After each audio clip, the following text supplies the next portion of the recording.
Hey everybody, Barry here again. This is going to be sort of a quick video, but I want to touch on every little part of this 4L80 build that I can, and I'm learning as I go, and I'm learning new stuff, and maybe you can too. Today we're going to be focusing on the Sonnax rear rollerized output shaft deal. I don't really know what to call it. Heavy duty case bushing kit, look at that. Okay, so it comes with a new no walk rear bushing. This is for the tail shaft. Torrington thrust bearing, which is right here. This is what makes it the actual rollerized. And then 4 shims. These are 10 thou and 15 thou. So they'll be used to adjust the end play. Now I won't be dealing with this today because, well, my transmission is empty and all of the parts are here, but I'll just do a little visual on that anyway. So this is the bushing inside of here that I'm going to be replacing today. It is pretty narrow, and when I get it out, we'll do an actual side-by-side comparison. But first I just got to pull this snap ring, pop that seal out. I have a new one, so I'm not worried about destroying it, and then we'll push that bushing out. Okay, first thing, get rid of this snap ring. That is a heavy duty snap ring, wow. There we go. Next up, that rear seal.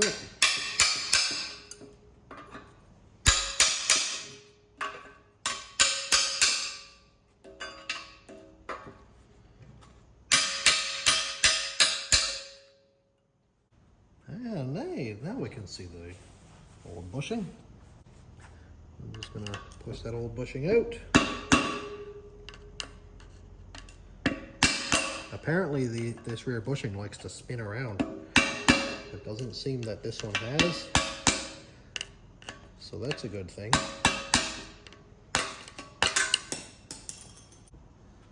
From what I can see, it's actually staked right here, and you can see the other indent right there. And there's a mark in the case right here and on the opposite side where they must have staked the bushing in to stop it from rotating. Well, that's not a very big bushing. That is, when you compare it to this one.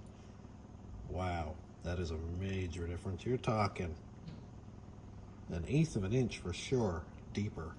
Plus, it has this shoulder here that when you press it in from the inside or press it out from the inside, it can't walk back out of the case, of course, because of the shoulders. I'm gonna give it a big brake cleaner. And use a good clean rag. Don't want to introduce any contamination into this thing. All right, that looks really good. And there's no evidence that the bushing had walked around. There's no scarring or anything, so that looks really good. How do you like my homemade transmission stand? That's sick, isn't it? I was just going to rebuild this thing on the bench, and now I'm really glad that I didn't. Okay, so it's going to actually be a little bit easier for me to do this on the floor because it won't be kind of wobbling around on me.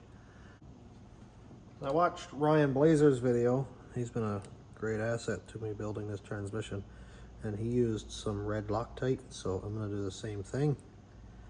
I don't want this to come out, so this stuff is one way to guarantee that.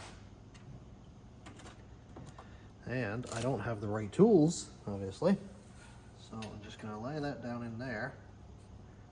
Oh yeah, it fits in there kind of nice actually. And I have this 1/4 inch piece of flat stock. Lay that on there.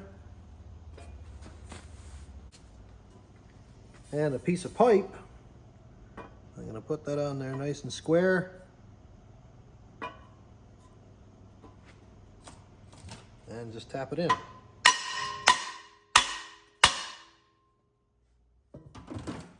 make sure that it's actually centered.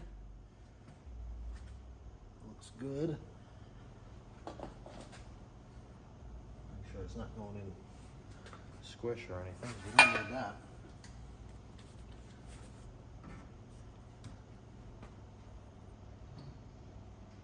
Is this the right way to do it? No.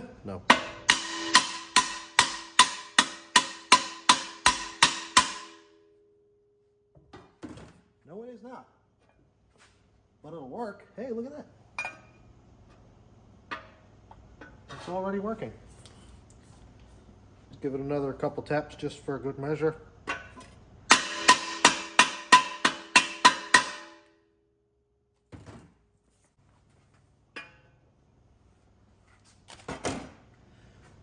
Neat.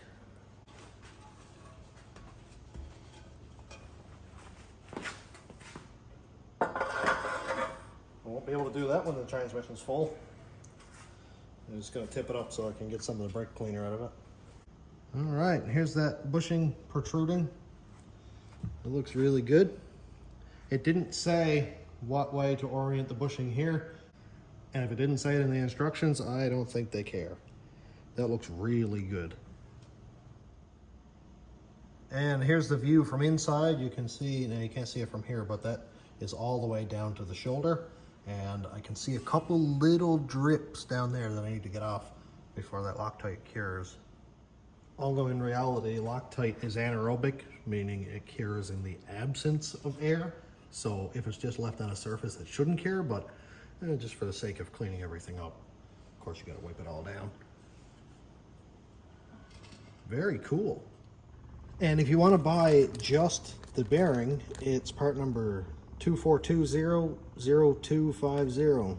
That is, I'm pretty sure like the Turbo 350 oil pump bearing, but obviously somebody figured it out.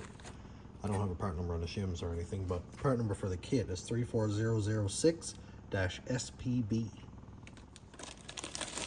Now the instructions say to put in your shims first, so I'm just going to put them all in for the sake of this test. And they sit right on the outside, tightly against the outside of the bushing, so that obviously they don't walk around like this. They all sit there like that. And then here is the bearing. Man, that spins nice and free. And according to the instructions, you should have the bearing sitting like this. So this inner race, I'll call it, you can see that, versus being like this. This is backwards. So we're gonna put it with the flat side out, and you can see this ring here. Again, I'm not installing this right now, but look at that. That looks sweet. And it's not focused because iPhone. That looks really good. Here's the output shaft that I'm going to be using. Of course, this is the 4-wheel drive, and there are 2 bushings or thrust bearings, whatever you want to call them, that sit normally on these output shafts. So you have this one here with 4 tabs that clips into the back, and then you've got this 3-tab one that sits right here, and that's what you have for a thrust surface. That is what the bearing replaces. So you take these 2 and you throw them away. Don't need those anymore. Now, just for curiosity's sake, I have my output shaft right here, and I'm gonna lay that one down in place just to get an idea of how it spins. All right, so I'm gonna grab the output shaft and just spin it. Oh, look at that. Wow. That would never spin that long on just a brass thrust bearing. Holy. Wow. I could do that all day. Just out of curiosity, I kind of want to try to see what it would be like with just these pieces. Like in a stock transmission with no roller bearing at all.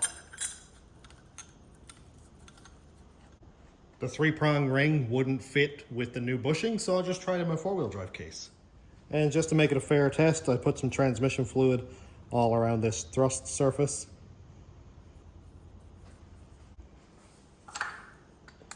And then the 4-tab. Okay, got it down in place. Let's give it a spin test. It just stops. That is wild. What a big difference. So this is not even one of those mods that you recommend after a certain amount of power, after a certain torque load. It's just a recommended upgrade. Less friction, less heat, more power. Of course, I'll do a video on end play adjustment, how to go about adjusting those shims and stuff like that. but that's not going to be today because, you know, again, I'm just not there yet. But I am very glad that I went ahead and did this upgrade. Thank you, Zach. Thank you, everybody who recommended that I do this. Totally worth it. With that said, I'm all done for today. I learned something. I did something that I never did before, and that's 2 check marks on my day. So thanks for checking out the channel. Thanks to my YouTube members, patrons, and subscribers. If you want to check out my Patreon, it's patreon.com/stationroadratrods. YouTube members link is down here. And thanks for watching. Have a great day, everybody.